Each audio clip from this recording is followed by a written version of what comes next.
সাবজেক্টে আমি অনার্স নিতে হবে। এবার আমি যেই সাবজেক্ট অনার্স নেব, একদমই টিচার হবে একটা রাস্তা।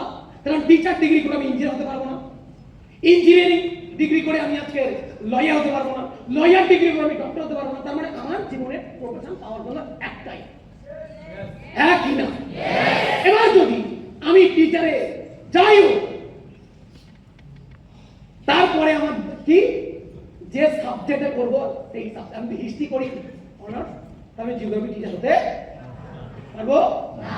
আমি যদি ম্যাথ করি তাহলে সংস্কৃত টিচার হতে পারবো না। আমি ইংলিশ করি তাহলে বাংলা টিচার হতে পারবো না।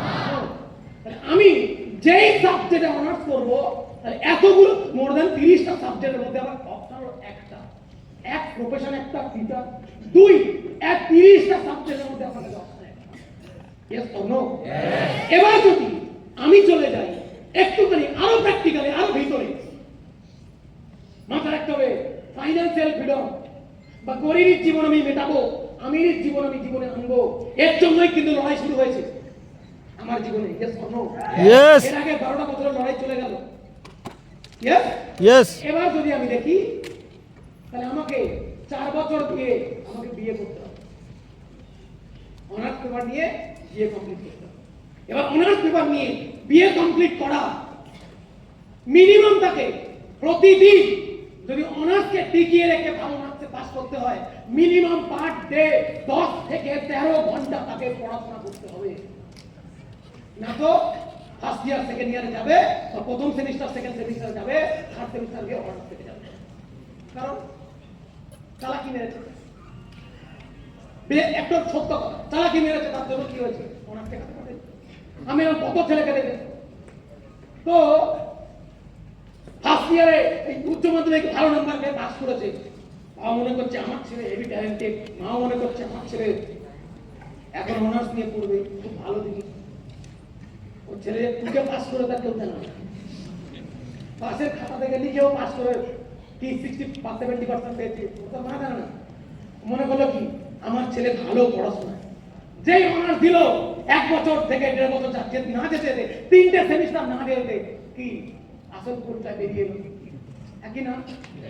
কি রে সাবলি হয়ে গেল, ওখানে ফিরে আসে, একই না? Yes or no? এবার যদি ভালো করে বোঝো, তাহলে 4 বছর একে যদি এবার টিচার আসতে হয়, তাহলে বিএ কমপ্লিট করে এবার ওকে করতে হবে এমএ, মানে আর্টসে মাস্টার্স করতে হবে।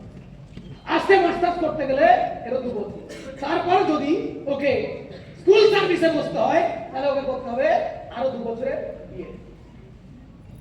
হয়ে গেল কত বছর? 8 year. Yes or no? Yes. এবার 8টা বছর পড়াশোনা করলো, এই 8টা বছরে যদি একটা ছেলে আমি একটা ডিগ্রি ধরে যদি আজকে টাকা খরচা হয়, লোক বলে নাকি স্মার্ট গেল নাকি, কথাগুলো বলতে অবাক লাগে।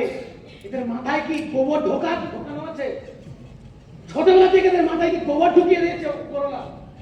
যদি একটু গোবরের সাথে অন্য কিছু তো বরং লাভ হতো। ভালো করে বুঝবে, 8টা বছর গ্রাজুয়েশন করতে গেলে মোর দেন খরচ হবে 1.5 লাখ টাকা, 1 থেকে 1.5 লাখ টাকা। এমএ করতে গেলেও তাই, 1 থেকে 1.5 লাখ টাকা। বিএড করতে গেলে আরো 2 থেকে 2.5 লাখ টাকা দিয়ে যাবে কি, তাহলে টোটাল 1.5 থেকে 3 দুয়ে 5 লাখ টাকা। এই 8 বছরে উচ্চ মাধ্যমিক কমপ্লিট করার পরে ওই ছেলেটা যখন বিএড কমপ্লিট পর্যন্ত গেল, ওকে 8টা বছর দিতে হলো কি হলো না? না আমি শর্টকাট চাই স্যার, আমার পরিবারে অনেক কষ্ট, আমার বাবার জীবনে গরিব, আমি শর্টকাট চাই, 8 বছর দেবই না, সার্টিফিকেট আমার দাও, দিয়ে দেবে কেউ? দেবে? নো। প্রিন্সিপাল বলবে স্টুডেন্ট পড়া তো দূরের কথা, 82 পর্যন্ত পড়ানো তোকে সার্টিফিকেট দেবো না, কি না? ইয়েস। তুই কি মানুষ পড়ানো দূরের কথা, তোকে বাঁদর পড়ানো পর্যন্ত সার্টিফিকেট তোকে দেবো, টিচার সার্টিফিকেট দেবো না, কারণ তুই এখন ডিগ্রি কমপ্লিট করিসনি। এবার যদি আমি দেখি এই যে ছেলেটা 8 বছর মানে